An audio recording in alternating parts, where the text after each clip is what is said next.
واخيرا غادي نحقق واحد من احلام الطفوله ديالي، هو انني نحضر الماتش ديال الشامبيونز ليغ، وماشي اي ماتش، كاين دومي فينال بين بوروسيا دورتموند الالماني باريس سان جيرمان الفرنسي. غادي نشوفوا بصح الجدار الاصفر هو احسن امبيونس اوروبا.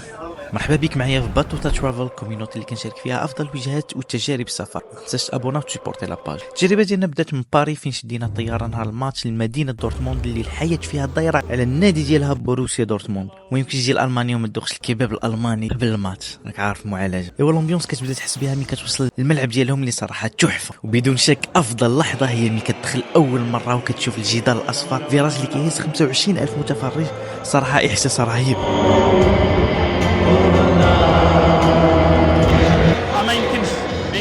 وزيدوا على بداية المباراة بالنشيد ديال دوري أبطال أوروبا فين كتجيك الكشعرير من كثر ما سمعناه وبغيناه في التلفازة. أمبيون جينيرال التجربة نعطيها 9/10.